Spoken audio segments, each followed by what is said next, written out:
Hello students. आज का जो हमारा टॉपिक है जो हम पढ़ने वाले हैं आज वो है बेटा ऑप्टिक्स। लेकिन ऑप्टिक्स स्टार्ट करने से पहले हम देखेंगे कि ऑप्टिक्स है क्या। हम तो डिफिनेशन बोलते हैं कि ऑप्टिक्स इलेक्ट्रोमैग्नेटिक वेव है, लेकिन इलेक्ट्रोमैग्नेटिक वेव जो है उसके बहुत सारे पोर्शंस हैं।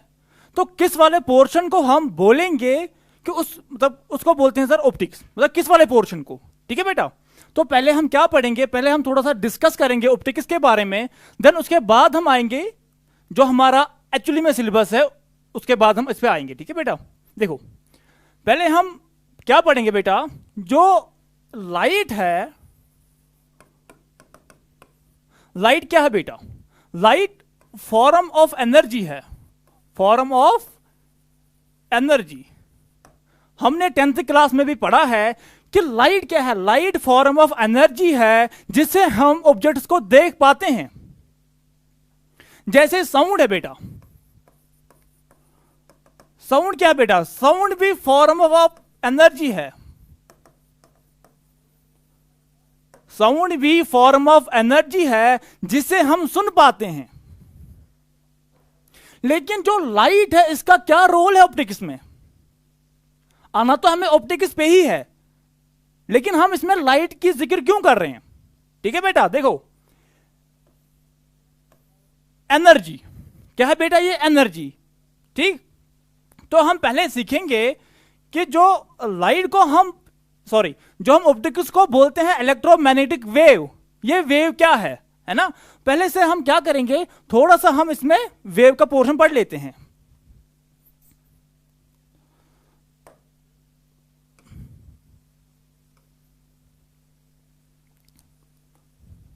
देखो बेटा, हम क्या बोलते हैं कि लाइट फॉर्म ऑफ एनर्जी है, तो हमें कोई सा चीज क्यों दिखता है, सन से लाइट आती है, सन से लाइट आती है, गिरती है किसी ऑब्जेक्ट पे, गिरती है किसी ऑब्जेक्ट पे बेटा, तो हम वो ऑब्जेक्ट देख पाते हैं, है ना।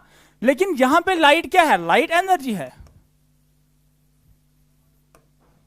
ठीक, तो सन है, यहां पे क्या लिखा मैंने, सन है, ये यहां पे अर्थ है, यहां पे ऑब्जेक्ट है, यहां पे सपोज हम बैठे हैं, तो हमें ऑब्जेक्ट कैसे दिखता है, सन से एनर्जी आई है ना, ये एनर्जी आई, ऑब्जेक्ट पे स्ट्राइक की इसने और फिर हमारे आंखों में चली गई, तो हमें ये ऑब्जेक्ट दिखा, हमें ये ऑब्जेक्ट बेटा दिखा।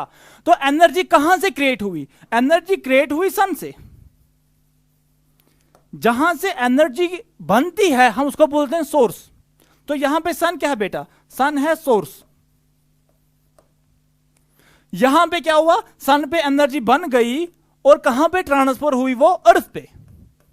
तो एनर्जी सन से हो गई स्टार्ट और एंड हो गई अर्थ पे। ठीक बेटा, लेकिन इस जो ये एनर्जी है इसको किसने लिया अर्थ पे, है ना। अरे कोई सी चीज है ना जो इसको चला रही है, हम उसको बोलते हैं वेव। तो वेव क्या है बेटा, वेव वो चीज है जो एनर्जी को एक जगह से दूसरी जगह लेती है बेटा। आ गई आपको समझ, क्या है वेव, क्या है वेव, वेव वो चीज है जिससे एनर्जी एक जगह से दूसरी जगह ट्रांसफर होती है। ठीक बेटा,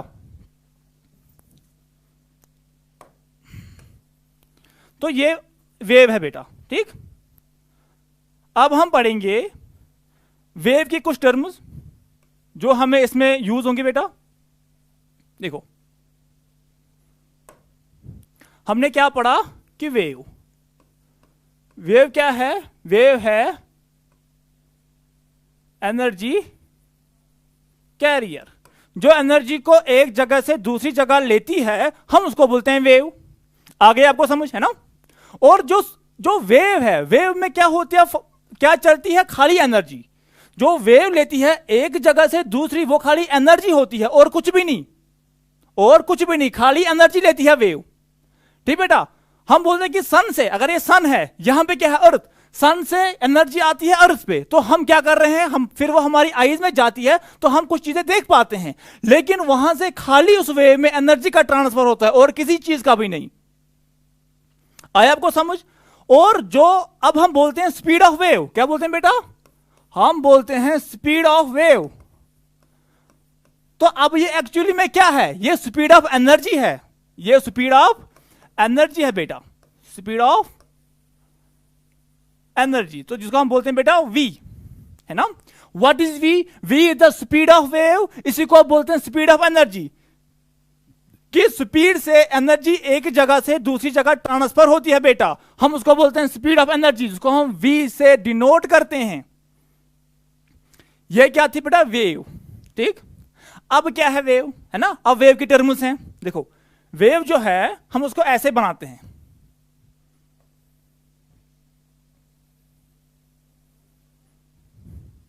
ठीक बेटा।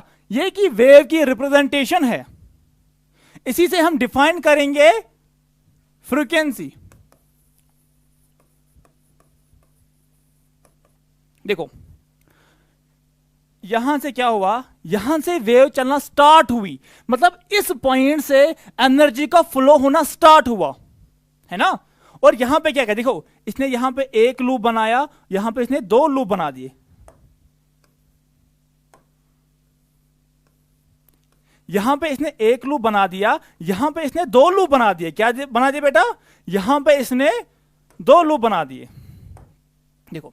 और अगर वेव को यहां से यहां चलने के लिए सपोज 0.1 सेकंड लगा, अगर वेव को पहले पॉइंट से दूसरे पॉइंट तक चलने के लिए 0.1 सेकंड लगा, तो आप मुझे बोलो कि एक सेकंड में, है ना, वेव कितनी बार यहां पे लूप्स बनाएंगे।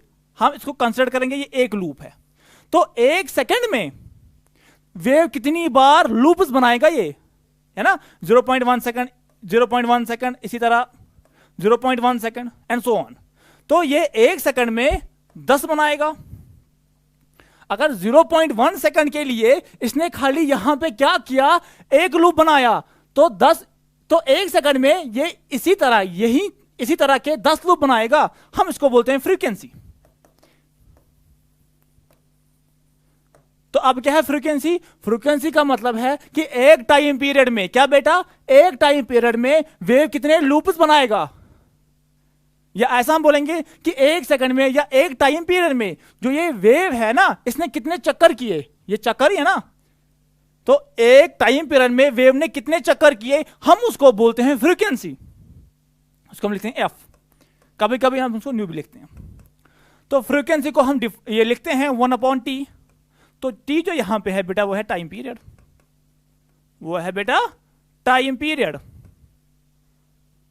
अब इसके यूनिट्स हैं, तो इसमें किसमें इसको मेजर करते हैं ना, तो टाइम क्या है बेटा 1/सेकंड,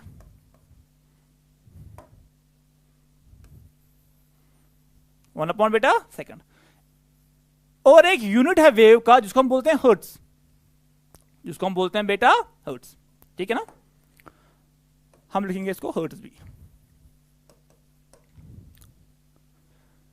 फ्रीक्वेंसी पढ़ ली हमने कि एक टाइम पीरियड में कितने चक्कर मारेगी वेव, उसको बोलते हैं बेटा फ्रीक्वेंसी, है ना।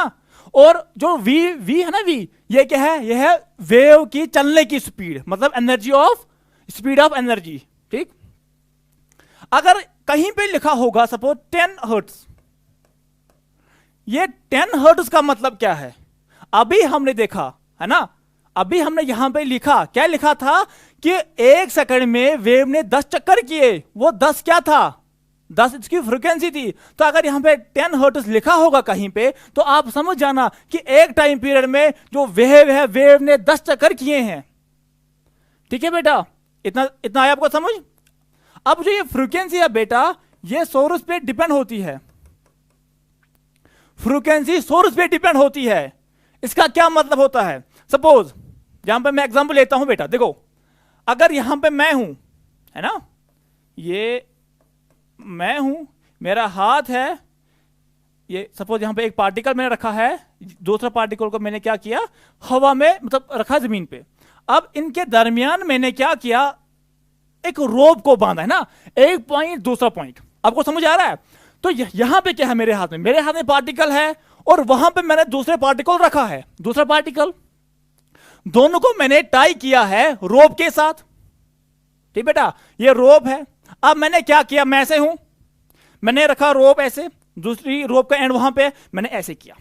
Up and down, up and down, up and down, ऊपर नीचे, ऊपर नीचे, ऊपर नीचे। तो आप क्या देखोगे कि जो ये यहां पे मैंने ये है ना, यहां पे जो मैंने रोप बनाई थी, रोप की अब जो शक्ल है वो कुछ ऐसी होगी। रोप की अब जो शक्ल है बेटा वो ये होगी। बन गई वेव, है ना। तो आपको पता है वेव क्या है, फ्रीक्वेंसी भी पता है। अब मैं आपको समझाता हूं कि सोर्स डिपेंड कैसे है। ये सोर्स का क्या मतलब, जहां से एनर्जी क्रिएट होती है, तो यहां पे एनर्जी किसने क्रिएट की, ऐसे ऐसे करके मैंने क्रिएट की। तो मेरा हाथ क्या है यहां पे, सोर्स। मेरा हाथ क्या है यहां पे बेटा, सोर्स। आप मेरे हाथ को यहां पे लिख सकते हो सोर्स। ठीक है बेटा, इतना आया आपको समझ। देखो अब क्या हुआ, अगर मैं आहिस्ते करूं, है ना, रोप का आहिस्ते में हिलाऊं। अब जरा इमेजिन करो, अगर मैं रोप को आहिस्ते हिलाऊं तो ये वाली जो है ना, ये रोप ये आहिस्ते बढ़ेगी, आहिस्ते, है ना, रोप आहिस्ते चलेगी। अगर मैं तेज करूं ऐसे ऐसे, तो जो रोप है ये तेज ऐसे ऐसे होगी। अगर मैं आहिस्ते इसको घुमाऊं तो जो ये इसके जो लूपस बन रहे हैं, ये लूपस कुछ इस तरह बनेंगे। ठीक बेटा। अब जब मैं तेज इसको करूं तो जो ये है ना, ये ऐसे होगी। आपको आ रहा है समझ, है ना। इसको बोलते हैं सोर्स डिपेंडेंट। अगर सोर्स जो है अगर वो अपनी एनर्जी में चेंज लाएगा तो फ्रीक्वेंसी में भी चेंज आएंगे। देखो यहां पे क्या है, यहां पे ये लेट होगा, यहां पे ये जल्दी होगा।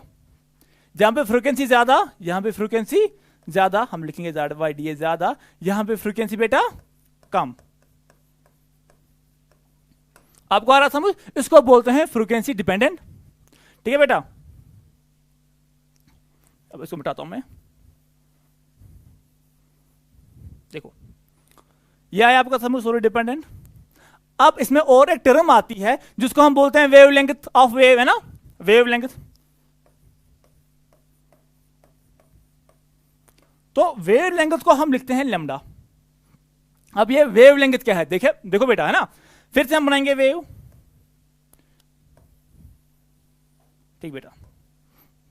तो इसमें क्या ट्रेवल हुआ वेव में, वेव में क्या ट्रेवल हुआ बेटा, वेव में खाली एनर्जी का ट्रांसफर हुआ, है ना। तो एनर्जी यहां से चली, फिर यहां से ऐसे देखो यहां तक। तो एक चक्कर में जब वेव ने एक कंप्लीट चक्कर किया, एनर्जी कितना आगे चली गई, इतनी हो गई, है ना। एक चक्कर जब वेव ने कंप्लीट किया तो एक चक्कर में जो ये एनर्जी है ये कितनी आगे चली गई, उसको हम बोलते हैं इसकी वेवलेंथ। इसको बोलते हैं बेटा इसकी वेवलेंथ, वेव की, है ना। तो वेवलेंथ क्या है, वेवलेंथ है कि जो वेव है, वेवलेंथ ऑफ वेव क्या है, ये है एनर्जी का चलना एक टाइम पीरियड में, कि एक टाइम पीरियड में एनर्जी कितनी आगे चली गई, उसको बोलते हैं वेवलेंथ। और इसको हम डिनोट करते हैं लैम्डा से। किसे बेटा, लैम्डा से। तो आपने पढ़ा होगा कि distance equals to speed into time, ये पढ़ा होगा आपने, है ना। तो डिस्टेंस क्या है यहां पे, लैम्डा, तो लिखा मैंने लैम्डा। स्पीड क्या है बेटा, स्पीड v है और टाइम पीरियड t है। तो यहां से आप निकाल सकते हो v equals to lambda upon t, ये रिलेशन है बेटा। लेकिन जो ये t है ना, हमने क्या पढ़ा था, 1/t इक्वल्स टू फ्रीक्वेंसी। तो आप यहां पे लिख सकते हो v equals to lambda times f, ये रिलेशन है। ये इंपॉर्टेंट रिलेशन है, ये न्यूमेरिकल्स को सॉल्व करने के लिए आपको हेल्प करेगी। तो अभी तक हमने क्या पढ़ा कि लाइट क्या है बेटा, लाइट फॉर्म ऑफ एनर्जी है, लाइट फॉर्म ऑफ एनर्जी है। लेकिन जो ये एनर्जी है ना, इसको कौन एक जगह से दूसरी जगह लेती है, उसको हम बोलते हैं वेव। वेव सिंपली एनर्जी को एक जगह से दूसरी जगह पे लेती है, तो हो गई वेव, है ना, एनर्जी भी। तो ये जो वेव है ये किस स्पीड से एनर्जी को आगे लेती है, ये किस स्पीड से एनर्जी को आगे लेती है, हम उसको बोलते हैं स्पीड ऑफ वेव या स्पीड ऑफ एनर्जी, जिसको हम लिखते हैं बेटा v। इतना हुआ आपको क्लियर। फिर हमने पढ़ा फ्रीक्वेंसी, कि एक टाइम पे वेव कितने चक्कर कंप्लीट मारेगा, एक टाइम पीरियड में वेव कितना चक्कर कंप्लीट मारेगा, हम उसको बोलते हैं फ्रीक्वेंसी। फिर पढ़ा हमने वेवलेंथ कि जब एक चक्कर वेव कंप्लीट करता है, उस एक चक्कर कंप्लीट जब वो करता है उसने कितनी डिस्टेंस कवर की है, हम उसको बोलते हैं वेवलेंथ। इतना आपको हुआ बेटा क्लियर? ये क्या थी? वेव। ये क्या थी बेटा? वेव। अब हम क्या पढ़ेंगे देखो, अब हम जो पढ़ेंगे यहां पे वो पढ़ेंगे कि क्लासिफिकेशन ऑफ वेव। आपको अभी ये क्या है बेटा, ये खाली जो वेव चैप्टर है ना आपका, ये उसका इंट्रो है ना। आपको जब मैं लेक्चर कंप्लीट करूंगा आपको फिर समझ में आएगा कि मैंने यहां पे ऑप्टिक्स के चैप्टर में ये सब क्यों पढ़ाया है। ठीक, अब हम पढ़ेंगे क्लासिफिकेशन ऑफ वेव। देखो क्लासिफिकेशन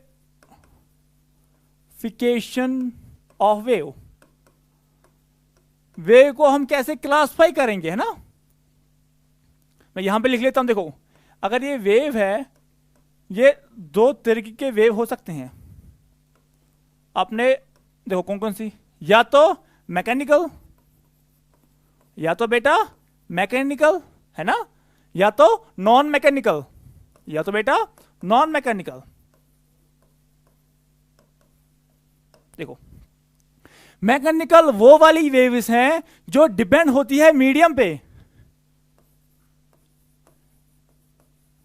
डिपेंड्स ऑन मीडियम। देखो हमने पहले पढ़ा था कि जो लाइट है, लाइट भी सोर्स ऑफ एनर्जी है, और जो साउंड है बेटा, साउंड भी सोर्स ऑफ एनर्जी है। ठीक, लेकिन जो लाइट है ये कहां से आ रही है? लाइट आ रही है सन से। तो जब लाइट सन से आती है अर्थ पे, सन से आती है बेटा अर्थ पे, बाहर क्या है? बाहर वैक्यूम है, अर्थ के बाहर वैक्यूम है ना बेटा। तो वैक्यूम में लाइट चलती है, वैक्यूम में लाइट चलती है। तो हम यहां से बोल सकते हैं कि जो लाइट है, लाइट तो वेव है ना, ये डिपेंड नहीं करती है किस पे? मीडियम पे। अब क्या बेटा? अब साउंड, अब क्या बेटा? साउंड है। अगर हम कहीं पे वैक्यूम क्रिएट करें और वहां पे क्या हम बैठे, तो हम तो जिंदा नहीं रखेंगे ना, हम ऐसे इमेजिन कर रहे हैं वहां पे हम बैठे, एक दो या तीन लोग बैठे, फिर हम आपस में चिल्लाए। क्या करें बेटा? आपस में चिल्लाए हम, तो एक जो बोलेगा वो दूसरा नहीं सुन पाएगा, वो दूसरा नहीं सुन पाएगा। तो यहां से हमें पता चलता है कि जो साउंड है, जो साउंड वेव्स हैं, वो डिपेंड करती है मीडियम पे। तो हम लिखेंगे कि मैकेनिकल वेव में क्या आता है बेटा? Sound wave. कौन सी बेटा? Sound wave. अब है यहां पे लाइट, तो मैंने बोला अभी कि लाइट जो है वैक्यूम में ट्रेवल करती है, तो इसके लिए मीडियम का जरूरत नहीं है। मीडियम हो तो चलेगा, मीडियम नहीं हो तब भी चलेगा। तो हम उसको बोलते हैं non mechanical wave, do not required medium, है ना। ये मीडियम पे डिपेंड नहीं है, जैसे लाइट है, लाइट वेव। तो हमने क्या पढ़ा अभी? वेव। अब क्लासिफिकेशन आओ, तो वेव को हमने क्लासिफाई किया दो कैटेगरीज में, मैकेनिकल, नॉन मैकेनिकल। मैकेनिकल वाली वो वाली वेव्स हैं जो मीडियम पे डिपेंड होती है, नॉन मैकेनिकल वाली वो वेव्स है जो मीडियम पे डिपेंड नहीं कर रही है, जैसे लाइट वेव, है ना। लेकिन हम इसको और एक तरीके से डिफाइन कर सकते हैं। देखो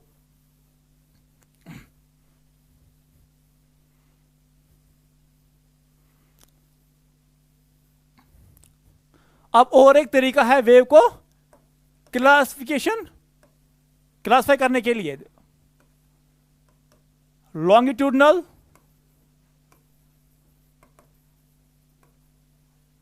या ट्रांसवर्स।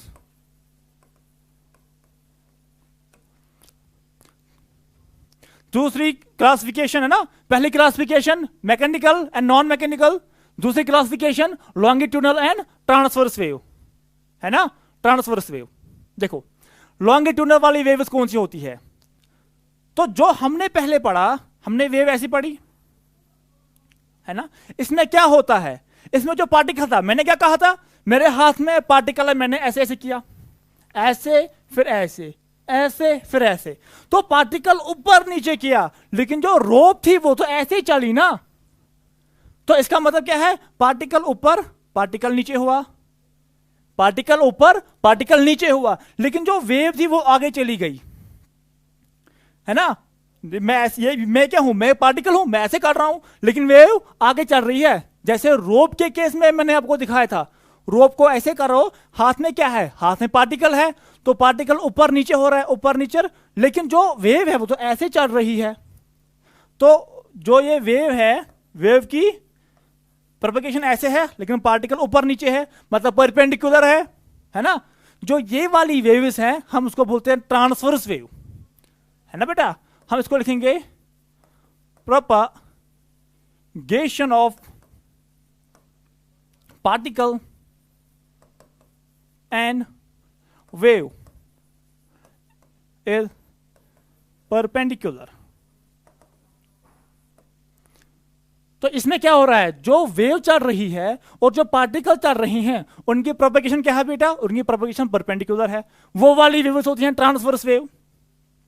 अब लॉन्गिट्यूडनल वेव क्या हो रही है ना, इसमें लाइट है, लाइट क्या है बेटा, लाइट ट्रांसवर्स वेव है, सॉरी। तो यहां पे क्या देखो, तो जो लॉन्गिट्यूडनल वेव है ना, इसमें जो एनर्जी तो इसमें ऐसे ही चल रही है ना, एनर्जी फील्ड से आगे ही बढ़ रही है, लेकिन जो पार्टिकल्स हैं, अब पार्टिकल्स अप एंड डाउन नहीं, पार्टिकल्स आगे पीछे, पार्टिकल ऐसे जा रहे हैं, पहले आगे फिर पीछे, है ना। ये पार्टिकल की प्रोपगेशन है। अगर एनर्जी की प्रोपगेशन और पार्टिकल की प्रोपगेशन सेम हो तो हम उसको बोलते हैं लॉन्गिट्यूडनल वेव, है ना। तो इसमें क्या लिखेंगे हम, propagation of particles and wave same, ठीक बेटा। फॉर एग्जाम्पल साउंड वेव, इतना आया आपको समझ, क्लासिफिकेशंस, ठीक। अब हम पढ़ेंगे ईएम वेव्स। क्या पढ़ेंगे बेटा, अब ईएम वेव्स। आप सोच रहे होगे ना कि सर ये क्यों पढ़ा रहा है, पहले वेव्स फिर वेव्स फिर क्लासिफिकेशन, हमें तो लाइट चैप्टर है ना। आपको समझ आएगा, लास्ट में समझ आएगा आपको, तब तक अच्छे से देखो लेक्चर, ठीक है बेटा। देखो अब है ईएम वेव्स। ईएम वेव जो है इसको हम बोलते हैं इलेक्ट्रोमैग्नेटिक वेव। ये वो वाली वेव्स हैं जो क्या है बेटा, जो ट्रांसवर्स होती हैं, ट्रांसवर्स और नॉन मैकेनिकल। वो वाली वेव्स जो ट्रांसवर्स हो और नॉन मैकेनिकल हो हम उसको बोलते हैं इलेक्ट्रोमैग्नेटिक वेव, इलेक्ट्रोमैग्नेटिक वेव। ये क्लासिफिकेशन के बिहाफ पे मैंने लिखा, लेकिन असली में ये इलेक्ट्रोमैग्नेटिक वेव क्या है आपने पढ़ा होगा। जो पहला चैप्टर है फिजिक्स का उसको बोलते हैं इलेक्ट्रोस्टैटिक, उसमें आपने पढ़ा होगा इलेक्ट्रिक फील्ड, और मैग्नेटिज्म में आपने पढ़ा होगा मैग्नेटिक फील्ड।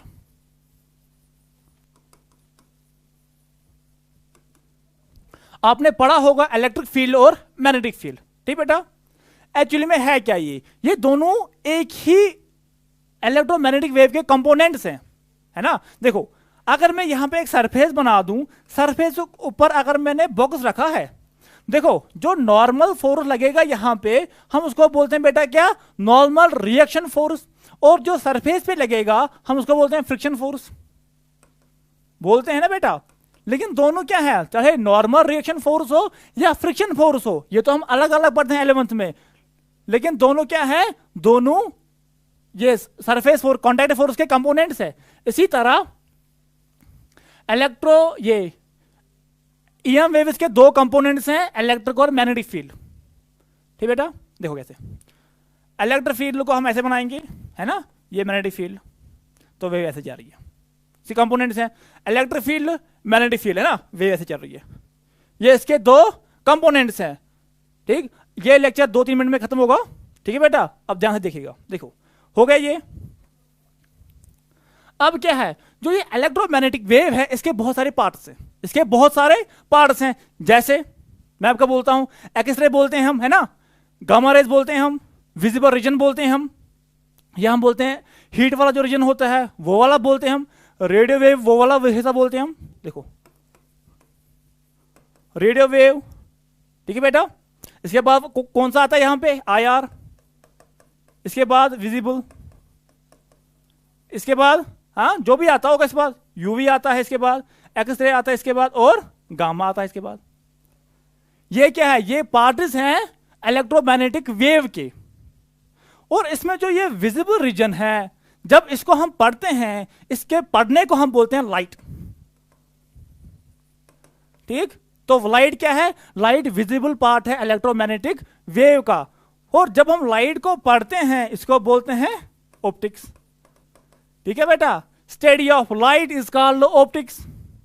तो अब आपको समझ आया होगा कि मैंने इतना क्यों पढ़ा है। पहले वेव पढ़ा है मैंने, है ना, वेव के बाद मैंने क्या पढ़ाया, वेव की कुछ टर्म्स हैं, उसके बाद मैंने पढ़ाया क्लासिफिकेशन ऑफ वेव, उसके बाद पढ़ा है मैंने EM वेव, उसके बाद पढ़ा है मैंने EM वेव के जो हिस्से हैं उसको बोलते हैं electromagnetic spectrum, EM wave spectrum.